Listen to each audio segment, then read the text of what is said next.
Olá, obrigada por nos acompanhar até aqui durante toda a semana do Varejo com Causa. Eu sou a Roberta Faria, co-CEO da Editora Mol, e eu trago para vocês hoje a última transmissão do nosso evento. Você vai assistir agora ao webinário America's Charity Checkout Champions 2021, ou os campeões da caridade no caixa nos Estados Unidos. Essa é uma apresentação de uma pesquisa realizada pelo Engage for Good, uma plataforma norte-americana que ajuda empresas a obter sucesso engajando consumidores e colaboradores em causas de impacto social. A transmissão que você vai ver aconteceu no evento do Engage for Good, que aconteceu esse ano nos Estados Unidos, e hoje a gente traz ao Brasil com exclusividade, com legendas em português, para você conhecer algumas das impressionantes iniciativas de doação no caixa que já acontecem nos Estados Unidos e que arrecadam milhões e milhões de dólares todos os anos e podem inspirar outras iniciativas por aqui. A pesquisa America's Checkout Champions também é realizada a cada 2 anos pelo Engage for Good e foi uma das nossas grandes inspirações para a criação do estudo Varejo com Causa no Brasil. Vale lembrar mais uma vez que o nosso estudo Varejo com Causa já está disponível e você pode acessá-lo gratuitamente através do site varejocomcausa.com.br. E como de presente de despedida por essa semana incrível, lá você encontra hoje também a pesquisa do America's Champion Checkout que vocês vão ver aqui hoje, traduzida na versão white paper, traduzida, resumida em português e com exclusividade de presente para vocês terem mais ideias, mais inspiração ainda, está lá no nosso site varejocomcausa.com.br, na nossa biblioteca. Mais uma vez, muito obrigada por nos acompanhar e até a próxima. All right. 8 years ago at Engage for Good, we launched a first of its kind biannual survey identifying $1 million plus point of sale fundraising campaigns in which companies asked consumers to donate to a cause when checking out online or in stores. And this is our year to share the latest data from the last full calendar year, which is obviously 2020, to highlight what we call the charity checkout champions. So I'm going to spend just a couple of moments today on what I personally found the most fascinating about this year's data collection.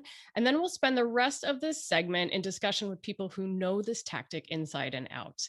I promise to give you the direct download link to the Charity Checkout Champions infographic and white paper before the end of our session today. It's also going to be linked in the dashboard, so stick around for that. And just to be clear, you guys are the first ones to see this data, so pat yourself on the back for attending the Engage for Good conference. Okay, I promise I'm not going to walk through every single point of the Charity Checkout Champions data set because I know you can all read, but I do want to start by sharing the overall total for this year's report.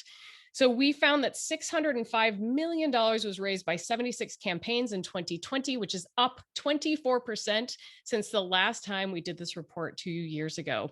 I would also like to give a big shout out to this year's top 5. You can see them all on your screen right now. Congratulations to this year's top 5 point of sale fundraising giants, and a warm welcome to both Albertsons companies and Panda Express who are new to the top 5. And can we just stop for just a moment and acknowledge how incredible these numbers are to raise from consumers at point of sale in one calendar year? If you add up the totals just from 2020, just from the top 5, you get $261.9 million. And considering we just learned that the US population is 331 million people, that is the equivalent of 80% of the population of the United States of America donating $1 to a good cause. That is incredible. So congratulations to everyone in the top 5, as well as everyone who is able to extract money from consumers' wallets to the tune of over $1 million during a global pandemic. My hat is off to all of you. Those of you who are with us today, and I know you're out there because I just saw you weigh in on the polls, who appear on this year's Charity Checkout Champions campaign with a campaign that raised over $1 million at point of sale, please proudly type the name of your campaign into the chat so we can all acknowledge your incredible, incredible work. And we have a couple of panelists that are with us today that should be typing into the chat as well right now. So I would also like to share very quickly the things that I found most fascinating about this year's data set. First of all, unsurprisingly, 79% of this year's Charity Checkout Champions said that their campaigns were impacted in some way by the pandemic, but it wasn't all bad. There were some really, truly incredible adaptations that partners implemented, from signage on plexiglass clings to QR codes and curbside pickup orders to an augmented reality experience on a pizza box. Because so many of these pivots took place and so many retail locations were closed, companies were incredibly generous in pivoting their in-store fundraising efforts for their charitable partners. And many, many campaigns reported seeing some giant leaps in what they were able to accomplish at point of sale in 2020. For example, Roundup was up. Many of you probably know Roundup is one of my favorite tactics, and I'm so excited to see this. It continues to grow in popularity, moving to the second most offered donation option for consumers, with nearly half of this year's survey respondents saying they offered Roundup to consumers in 2020. Now, part of what jumpstarted the Roundup tactic in 2020 was a national coin shortage, as probably many of you know. Asking consumers to round up their purchase to the nearest dollar became a strategy to address that coin shortage, so that people did not have to make change at checkouts. In the white paper, we do profile a partnership between Murphy USA and Boys and Girls Clubs of America, who ended up launching their point of sale effort early at the request of their accounting department so that they could take advantage of the Roundup program to address the coin shortage. Another thing we found, online integrations were up. 85% of survey respondents said they were asking consumers to donate at point of sale in person, but 42% also said they utilized an online ask. And many campaigns offered consumers multiple ways to donate. We had 4% of people saying they were asking for donations in app, which may not sound like a lot of money, but I think last time we did this, I can think of one that offered it in an app donation. So 4% is actually significant. For example, when it comes to online donations, Macy's shuttered all of their retail stores in March, but felt incredibly compelled to help those in need and very quickly figured out a way how to make an online ask for Meals on Wheels America. They ended up raising over $1.7 million just for that charity alone online. And according to Michelle Hall, who is part of the team at Macy's, they plan to keep this online integration even as they go back to in-store fundraising because it worked so incredibly well and it's already in place. So hopefully more campaigns will have those incredible online asks and be able to keep them moving forward.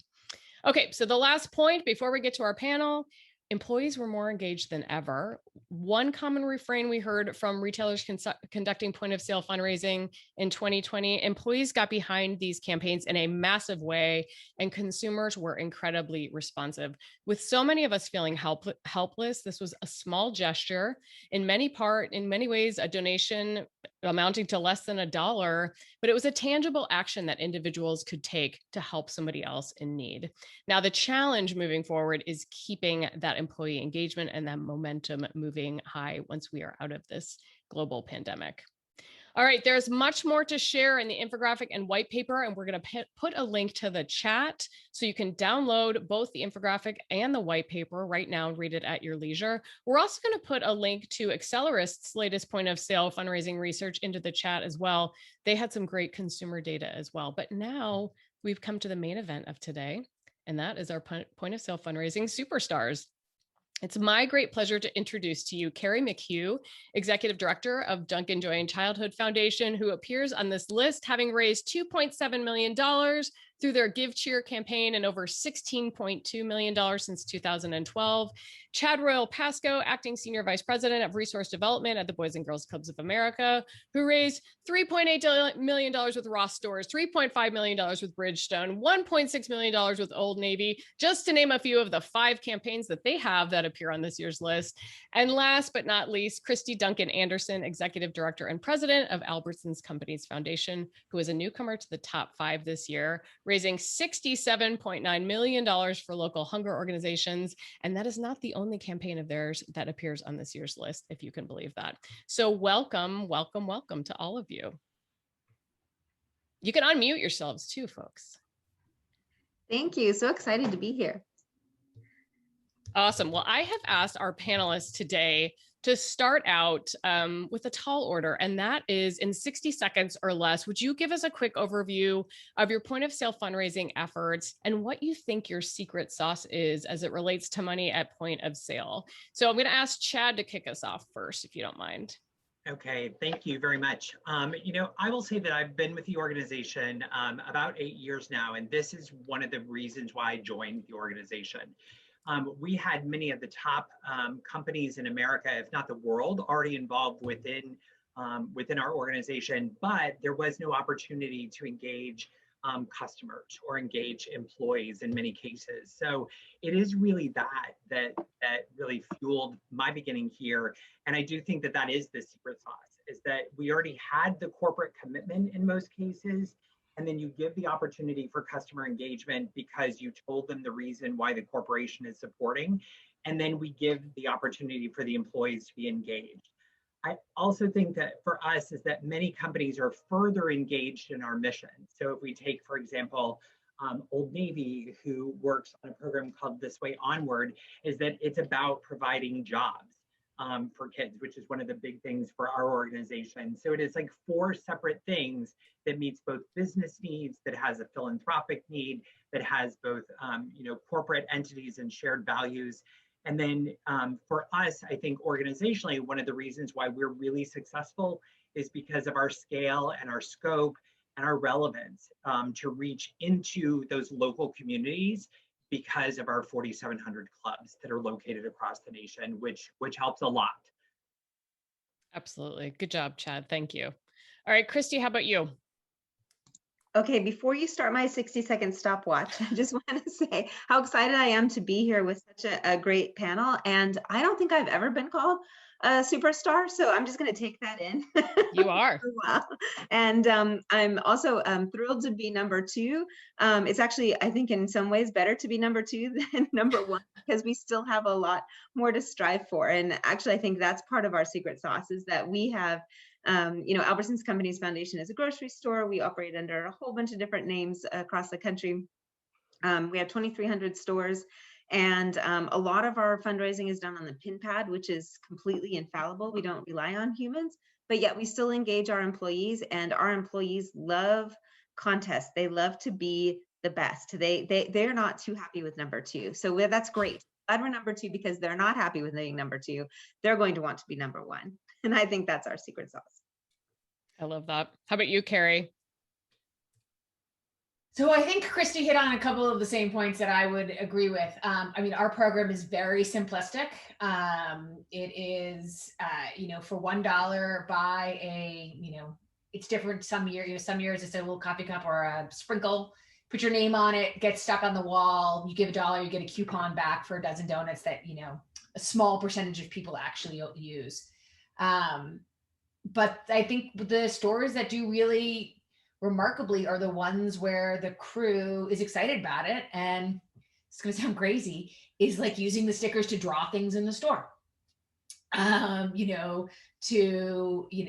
They're always have huge hearts and they're clearly doing it for the right reason, but they want to spell out joy in stickers super huge and send it. And those are the stores that just really do incredibly. The ones who, get into the competition and get into the the physicality of the program. So they're asking guests and they're excited and they understand what the money goes to. And I think that the simpler the programs can be, you kind of joke that we only had 60 seconds to do this. I really believe the simpler the program, really the more effective it is. And in some ways the grocery stores have it where, it's just on the pin pad. So I wouldn't say that there's anything particularly exciting. We do, a lot of kind of marketing and excitement and enthusiasm around, which people can talk about during some of the other questions, but the program itself is quite simple. Thank you, Carrie. Based on all of those answers, I think you can all see why I chose these panelists, because I wanted somebody who would sort of tell it like it is. And all 3 of my panelists today, I think really epitomize the sharing community that we try to culture to nurture here at Engage for Good. So, all right, next question. What's a challenge you have to contend with in your point of sale fundraising efforts that you don't think most of us are aware of? Carrie, I'm actually going to ask you to kick us off on this one as well. So I think probably our biggest challenge is that Duncan is franchised. So I think a lot of people don't realize that a franchisee is actually an independent business owner, and that we have a lot of them across the country, that Duncan doesn't own any of its restaurants. And so every year we have to sell into the franchisees to get them excited about this program, which means every year we have to make the business case for why why they should use their time, energy, and money for the program. You know, it's not necessarily that franchisees give money directly, but they give money through the coupon. And also it's a lot of time and space within the store. I mean, literally those posters, which is why I really should talk about like the people who plastered all in, because the marketing part hates that. Yeah, no, we don't encourage that. It's significant. So every year we have to sell into franchisees. They're terrific. It always, you know, I wouldn't say that anymore. I really worry about them accepting the program, but it does mean every year we have to stop and say, what's the business reason? And what do you say? What's the most compelling business reason to those franchisees, Carrie? Like what works? So, at this point, I think the most compelling is that what we give to has become very public. So our Dogs for Joy program, or our teen proms, or even the what we give to childhood feeding programs has become very public, and we do a lot of communications very locally. So we try for franchisees to be able to see it in their local papers. We try, you know, they care the most about the consumers in their home, you know, in the towns that their stores are in. And so it's not always PR agency's favorite route, but, you know, I continually say, I want the Canton Times. I want the, you know, just this little tiny town. And so I think that's a big piece of it. There are consumers coming in and saying things about what the foundation's doing, and their crew being excited. You know, the secret sauce overall of corporate philanthropy, in my opinion, is that people have a personal connection to the money that's being given. I don't think it matters necessarily what the money's given to, as long as they can somehow relate it to a positive action. I mean, I think it matters in the grand schemes, but I don't think it's like, I care about healthcare, so therefore it must be in healthcare. I just want to see the company doing good. And franchisees, I think, particularly this year after COVID, that's become a much easier sell. That's fantastic. And you've got two other panelists who I think could also speak to the power of local and making sure those dollars stay local. Christy, what would you say is a challenge that you have to contend with? And I know you've had several that you don't think most of us are aware of. Christy is like the mastermind behind the scenes, like making things happen. List in alphabetical order or not? Whatever you prefer. You know, I actually think our biggest challenge is the same as what Carrie is saying. Even though we are not franchisees, we are a very decentralized organization, and getting the buy-in from the ground up as well as the top down is one of the hardest things. I think also there are so many amazing causes that really do make sense for our company, and we just can't do them all. And I really wish we could. If anybody has one of those Hermione time turners and can give it to me, I would really appreciate it, because we could use it. I would love to double, triple what we can do in our stores, but there is a finite amount of time. And we also have quite a few customers who do come and complain about being asked all the time at the register. Oh, interesting.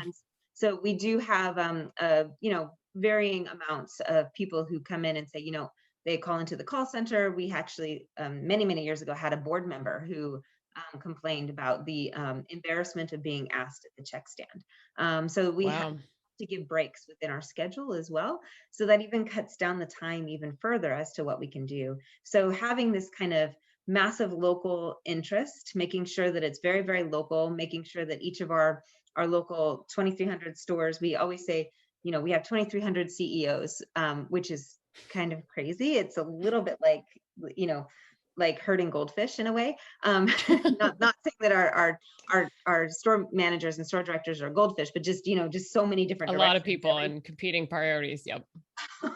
And yet we still have to kind of tell a story as a company as a whole. So trying to gather focus while gathering everybody's local energies, I think that is the biggest challenge that we have. It's very similar to what Carrie's saying.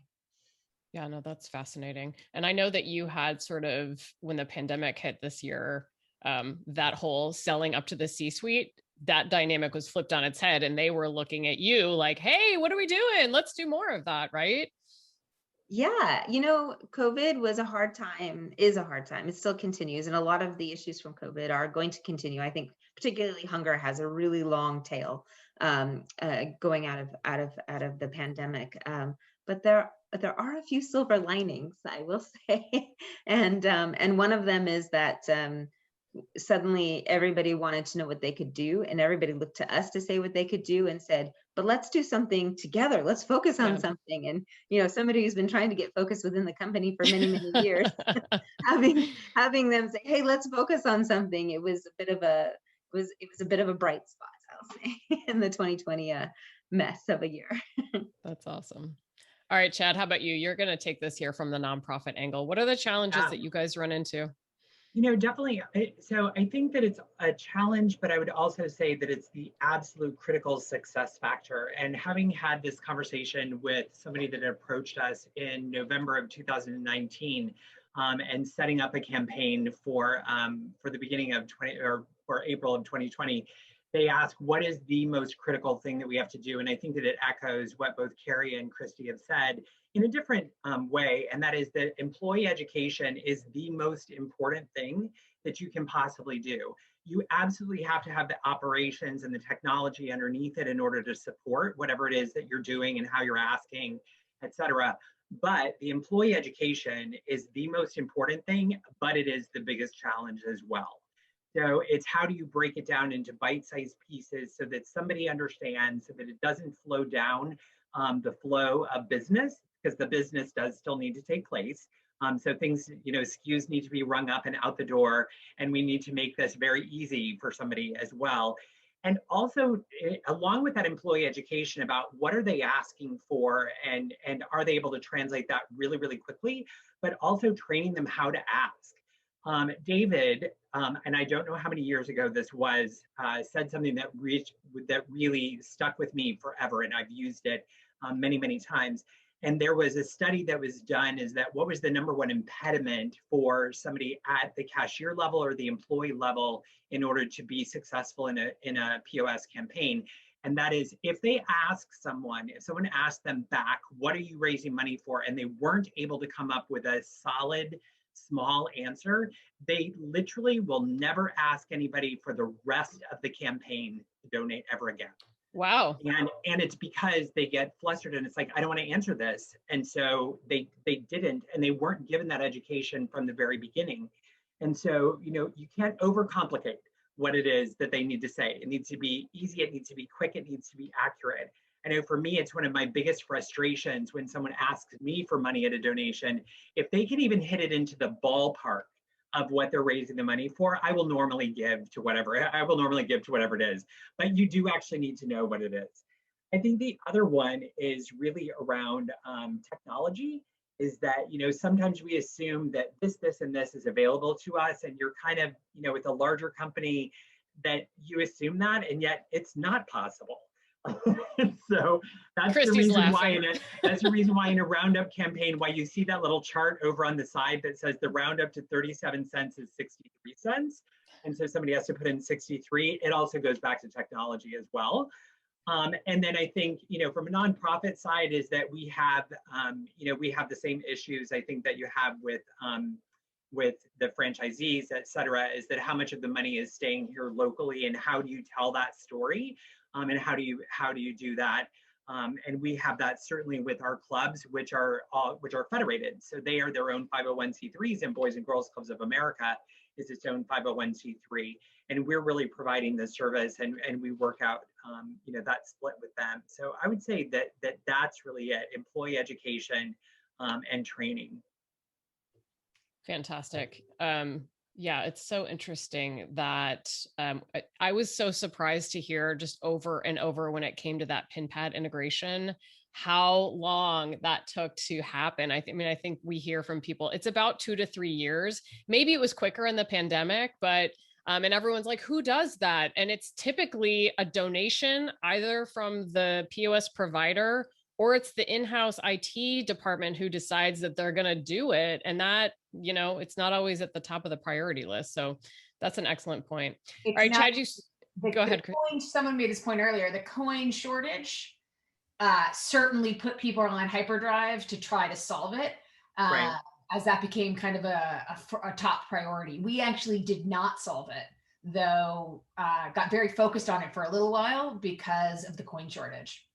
Interesting. I think we will solve it probably in a year. But it's not, it's not. It seems so easy. Like, why is it hard to round up? Yes, it seems, yeah. I don't know what I'm talking about very clearly. The IT people of the world are like, oh, this is not as easy as it looks. Yeah, that's an excellent point. All right. Well, Chad, you sort of alluded to this a little bit, but I'm going to ask Christy to kick us off here. We've just talked about how important employees are in making these fundraising asks possible. Christy, what's your best advice for engaging employees? Well, I'm actually going to answer one of the questions I see, and that is around Please. contests. Good. We have done many contests in the past. What we've actually learned is that individual contests don't seem to make as much of a difference as large-scale contests. For example, we want to beat last year's as a whole company. That actually, believe it or not, does seem to be more motivating and get everybody, this was what you did last year. You need to, I suppose it's a little bit of pressure to, this is what you did last year. We're all trying to get more. So you need to contribute to, because they don't want to be the lagging behind. We also, interestingly, I recently did a virtual focus group with a bunch of our associates, store level associates, and asked them, if there was a contest, how would you design it and what would you want to win? And I was floored because we had a whole bunch of options of what to win. And the culture within our stores is very much a group culture. Nobody wanted to win something for themselves.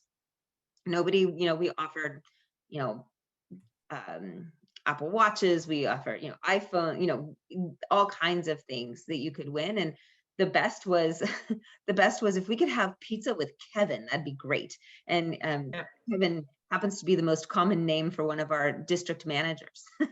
So not even the president is Vivek, right? Not even the president, not their division, not our CEO, not their division president, not the several, just the district, having lunch with our district manager, having pizza was, oh man, if I could get lunch with Kevin, that would be great. And I'm happy to say that that's a lot cheaper, so we can offer more. You're like, Kevin, you're going to be busy. Kevin, get ready for some pizza. But I think there's a bunch that we learned in the last year that I kind of want to share.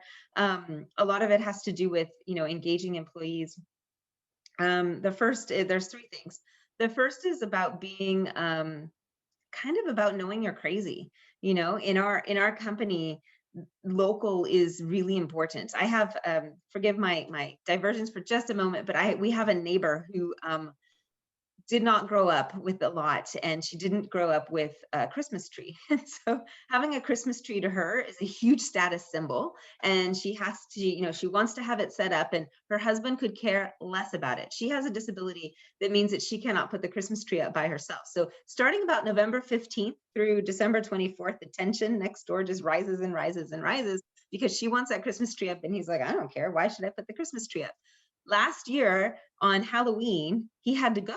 We were all kind of hanging out on the street as you do with your mask and everything. And he had to go. And I said, where are you going? And he said, oh, I'm going to go set up the Christmas tree. And I said, why? Because I know my wife, I know her crazy and it makes her happy. So I'm just going to do that. And I thought, you know what? Knowing your company's crazy, knowing the company, if you are a nonprofit, knowing that company's crazy is so important to understand, to gain ground. And so for us, that making sure we're hyper local is really, really important. So all of the funds that we raise, actually we attach stores to we have a cause, but we attach stores to specific organizations that they're raising money for, make sure they know about it, make sure the organization comes in and somehow interacts with that store locally. So if they come in and say, thank you, we've had all kinds of things like letters to the store, calls to the store, organizations bringing breakfast to the store. We had some that I don't recommend, like picketing outside our store saying, yay, this store is great, please don't do that. You can only imagine the chaos that ensued after that. Oh my goodness. Sweet.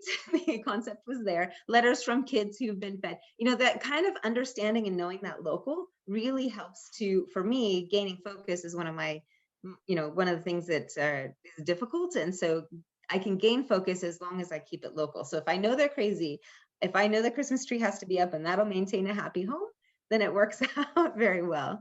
Quickly, the second thing I learned for sure is about using momentum. We had, during the pandemic, there were so many people who kept sending me pictures of food lines, pictures of cars lined up around the block, and taking that momentum and using it, taking the fist and just continuing, why aren't we doing more about this? And saying, okay, let's do more, kind of using that momentum and moving forward. And the third thing I think we learned, which I think is always good to say in groups like this, because we are all such heart-led, such energetic people who really want to do so much more, and that is giving yourself and your organization some grace too, because there's always so much more to do. There's always so much more that we can accomplish. There's always so much more to raise. There's always so many more people to feed. There's always so much more you can do. You're doing a lot. So give yourself a little bit of grace, knowing that as a sector, as a whole, this group is doing a lot of great work, a lot of it. Well said. Thanks, Christy. I want to give Christy's kind of moving us into the pandemic discussion, which I absolutely want to hit on, but I want to make sure that Chad and Carrie, did you have anything else you wanted to add about employees or engaging employees?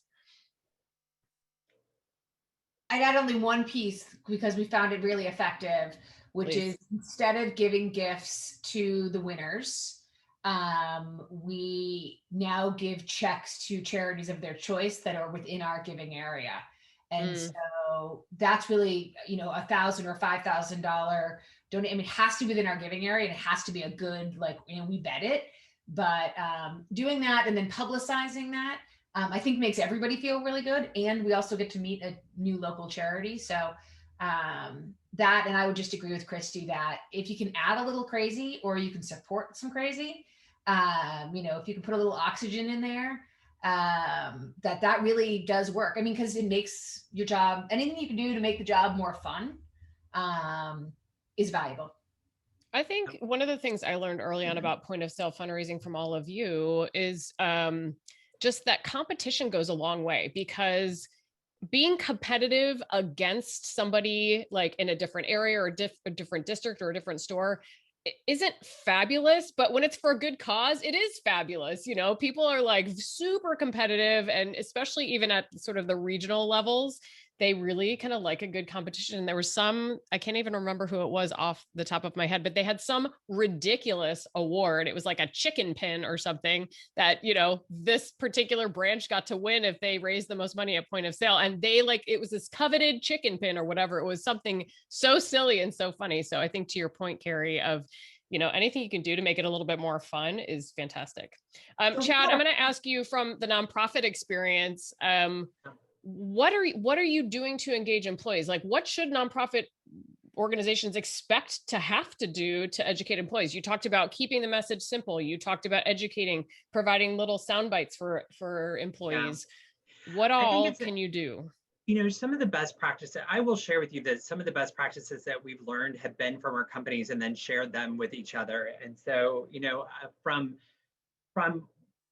I think that you need to know the mission, number one, and you need to find out a way to connect with the mission and how it's applicable to you. I think that we have some advantages there as an organization because of scale, scope, and relevance overall. But if possible, you have to make that connection happen. And I know with several of our partners, all of which you've already mentioned up at the very, very top, is that I know that one of the things essential to them, and so I'm going to say that it's a best practice, is that they absolutely make it imperative that the employees know the mission, and that they also make it a commitment that they ask every customer every time.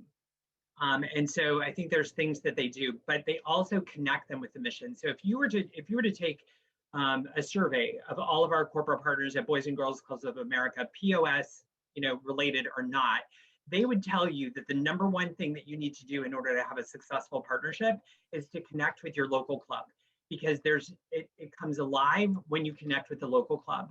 And these are not about theoretical kids, these are about those kids, the kids that are right down the street, that live in my community, that are affected by the things that are in my community. And that's what I'm actually meeting the needs of.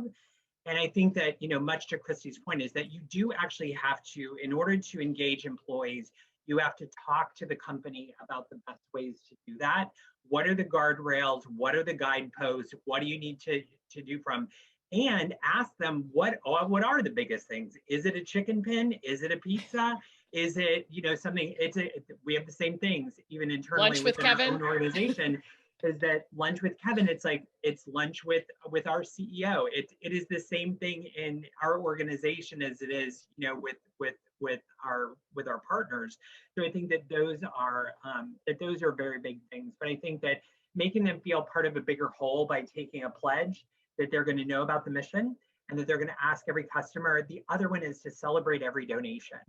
And so, I know many companies, they'll celebrate 20 cents just the same as they celebrate $20. And so all of it really means something. And I think that those are ways that you engage every employee and that every employee feels that their contribution is valued across the board. Fantastic. Thank you so much. Okay. Christy kind of talked about this a little bit, but I also want to give Carrie and Chad an opportunity, and Christy, feel free to weigh in afterwards. Any other pandemic things that you did, implemented, executed that are keepers that you are going to absolutely keep doing moving forward? You're glad you were, asked to do these sorts of things. Carrie, do you have anything? I know you guys you did a couple things new this year. You were asking for donations at the drive-through, which is not something you typically do. You were one of the ones who did the in-app ask. Like, what are the keepers for you at Duncan? Yeah, so, the pandemic and the kind of having to rethink the programs and rethink overall donations was very helpful for us, for the foundation, because we could suddenly crack the drive-through, which is a place at Duncan that things are moving very, very fast, and you really don't want to be adding. You don't want to add 2 seconds. You don't want to add this, like, what do you mean we're going to hand it to them? They're going to write their name and give it back. Christy, Chad, Megan, you guys do not want to be standing behind somebody while they're deciding what name they're going to write on, right? Right. So it had to be done differently. So you made the purchase actually on the app. You actually did not write your name on the little sticky. You could add $1 as well at the end. So we looked at basically what the options were for the app, and we picked the items that were easiest. It doesn't actually work in every store. There's about 20% of stores that there's a different POS. And we just let that go. So because I think it all happened so fast, and we weren't going for perfect, that we got some extras. And this year, again, you will see the program on the drive-through, and that space is like incredibly valuable. And it's also going to be on the app. And my guess is it always will be. That's awesome. I love that. And part of, I think, what happened with the pandemic is, and I think this is true for lots of us, I saw a question over here about, do we think that this is the boom year and it's going to bust next year? I really don't, because I think we, as organizations, have an opportunity to show the brand that the consumer really cares, and that you can, the fact that Duncan's been doing this for so long and it's real, and we have a relationship with nurses and we work with hospitals and we give to feeding programs. When it hit the fan, we were able to immediately call all these people we already have relationships with and make a difference for the brand. And I don't think it'll ever go away. I love that. And I'm hoping that so many more of these like big advances that were made in 2020 will just stick around. How about for you, Chad? Yeah, I think I would definitely second Carrie's opinion on that. I don't think that it was a spike this year because we had an incredible year, but I can tell you that we also had 4 or 5 campaigns that actually did not activate last year for one reason or another. And we still did amazingly well. And the campaigns that did activate, some of them double or tripled or way more than that. So I don't actually think that it's at the top of where it is. And, POS giving is still the #1 way, according to studies, that consumers want to give. And that's the way that they want to start, and then finding out more about the organization and then becoming involved. So I think that that's here to stay. I think that from a pandemic standpoint is that contactless is here to stay. And so we are much more comfortable scanning now than we ever were before. You scan menus, you scan bar menus, you scan all those kinds of things. So everybody's used to doing more things in app, I think, than ever before. And I think it's about offering incentives that are in app, and also thinking about the experience before the actual ask is made, So I think that more companies are spending a greater amount of time talking in advance about what they're doing in terms of point of sale fundraising. So prior to the time of the ask actually coming up, there's education coming in prior to that, through marketing, through advertising, through increased things that they see in the sale, through increased advertisement within the app about what they're doing. So by the time that it rolls around for you to actually make the donation, you're primed for that already, probably 3 or 4 more times. Whereas before, I think we might have just relied on a piece of signage that was in the store, or maybe we have a sticker that's on the checkout counter, and then it was really up to whether that cashier was going to ask or not. And I think that there's a lot that have talked to us about what is the whole journey of how we can get some education in there. The other one, and so the coin shortage, yes, I'll definitely use that, but the coin shortage is indicative of something else, is that was a business need. So yes, there was a coin shortage in America, but it was a business need because I don't have coins to give you. So I'm going to really provide a lot of incentives that you don't need those coins. So, you know, I want you to do it on credit card. I want you to do it in, you know, whatever contactless pay that you're going to do. But I really drove you towards that. That was a business need. It also helped some of the things that we talked about earlier, which was how do we speed up the sale, right? And then I think that you know, collaboration was also a key, is that we had many more collaborations than we did before. So, you know, whether it was in a retailer having a capsule collection that brought attention to some other things that we were doing that happened at the same time as we were doing POS fundraising. So there were more things in the store that would bring you to that point. So I think that those are some pandemic learnings, and you know, face-to-face will be reduced in some capacity. It's never going to go back to what it was before. You know, it's this whole thought about, you know, we're going to just go back. It's like, no, we're not going back. We're just going forward. And now there's new aspects of it. So I think that those are, you know, business need. I think the ability with online and in-app and integrations. And then, you know, we're comfortable with the fact that I really think that we're going up. I think that you'll see those numbers spike from what you did last year when you have this report. I hope so. That's awesome. Those are really, really great examples, Chad. Thank you so much. Brittany, hi, Brittany, is giving you a shout out in the chat. 100% with lots of percent numbers after it. Good job. All right, Christy, anything else you would like to add? We've got to start wrapping up here in a minute, but want to give you an opportunity as well. You guys are doing a great job with your Q&A, and I would encourage our panelists to go ahead and if you want to answer any of these, to type the answer in the Q&A, feel free to do that too. Go ahead, Christy. Yeah, I just have some encouraging news, and that is so far in 2021, the dollars that we're raising at the check stand is continuing to be higher than it was in 2020. That's awesome. The generosity of the customers has continued, at least thus far, we're seeing. Yeah, we're seeing that too. All right, rapid round, last minute, because we have to wrap it up here. But for each of you, what are you watching moving forward as it relates to point of sale? Just a very quick rapid round. Like, what is like catching your attention that you're excited about moving forward? Chad, then Carrie, then Christy. Let's see. You know, I think that I'm taking a look at campaigns and how creative they are in flexing what we learned and how much we're incorporating everything in and retaining parts of it. And that I think that it's great because I think that companies are more open to different ideas, whereas before it was this single focus, we're doing cashier asks, that's it. And I really think that everybody's more open to just what is that total experience. Love it. Carrie. So I'd love to find ways that we can use Zoom more effectively to communicate with crew, to communicate and get people more engaged. A year ago, the idea of being on a Zoom with 200 people seemed really stupid.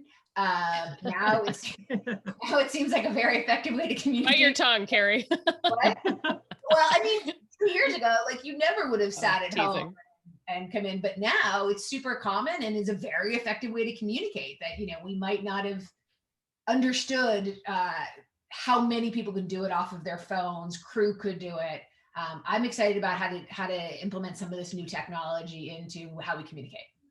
Awesome. Christy. Diversification of revenue streams. I think not, not just at POS, not just asking there.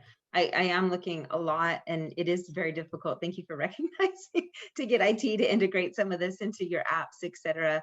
But I think there are also other diversifications that we can use, thinking about the company as a whole and all the assets that the company has to bear, and not just that one lane of POS ask.